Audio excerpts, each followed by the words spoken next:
हम सारी कोशिश और हम पूरा दायित्व पीस और हार्मनी मेंटेन करने का।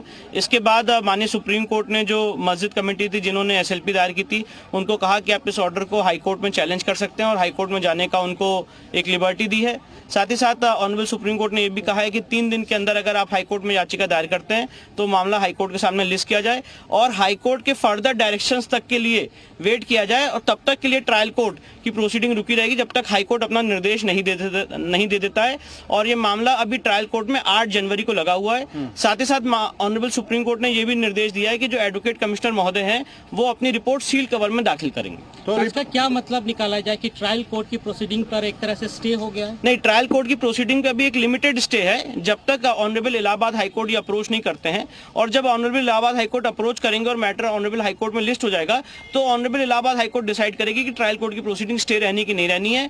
पर साथ ही साथ जो एडवोकेट कमीशन है उसको रिपोर्ट दाखिल करने से नहीं रोका गया है, वो अपनी रिपोर्ट दाखिल करेंगे और सील कवर में दाखिल करने की बात कही गई है। In English if you can explain. Sir ये माना जाए कि जो मुस्लिम पक्ष जो याचिका में का हवाला देकर के उच्चतम न्यायालय आया था तो जो फौरी राहत की मांग कर रहा था वो फौरी राहत मुस्लिम पक्ष को मिल गई है? देखिए, उन्होंने जो मांग की थी उन्होंने तो इस ऑर्डर को पूरी सेट असाइड करने की मांग की थी। 19 नवंबर 2024 के ऑर्डर को सेट असाइड करने की मांग की थी तो सुप्रीम कोर्ट ने उसको अभी एंटरटेन नहीं किया। उन्होंने कहा कि आप ये सारी बातें हाई कोर्ट में चैलेंज कर सकते हैं बाय वे ऑफ रिवीजन या जो भी आपको लिबर्टी लॉ में प्रोवाइडेड है और हाई कोर्ट फिर डिसाइड करेगा इस मामले में आगे कैसे प्रोसीड करना है। इंग्लिश में एक बार explain. Yes, today the matter was listed before the honourable supreme Court pertaining to the Sambhal issue.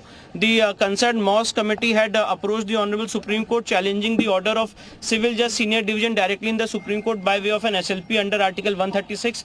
The honourable supreme कोर्ट आफ्टर hearing both the sides has passed an order directing the Masjid committee to approach the High Court and challenge the order of the Civil Judge Senior Division before the High Court. The Honorable Supreme Court has also directed the Advocate Commissioner to file his report in sealed cover. The Honorable Supreme Court has also expressed concerns with regard to peace and harmony to be maintained in the region.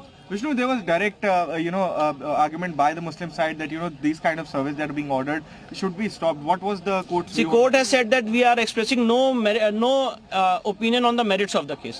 It is recorded in the order that we are not expressing any opinion on the merits of the case. You have the liberty to challenge this order before the High Court, and court has asked them to challenge this order before the High Court, and if the same is filed, it should be listed before the High Court within 3 working days. So what happens in the trial court? Is it stayed now? No, trial court proceedings are stayed as of now till the time matter is filed before the High Court, and the moment the matter is filed before the High Court will decide as to how the proceedings before the trial court will go on. Both sides did not say any. They did not present any arguments. No, it was because directly the order of Civil Judge Senior Division is challenged before the Supreme Court. So the liberty is there before the Honorable High Court to challenge the order of 19th of November, and that is what the Honorable Supreme Court has directed, that you can approach and you can avail the remedies which are available under law. So you have got the plea of Masjid side. What were the points that Masjid side had? No, Masjid side was not.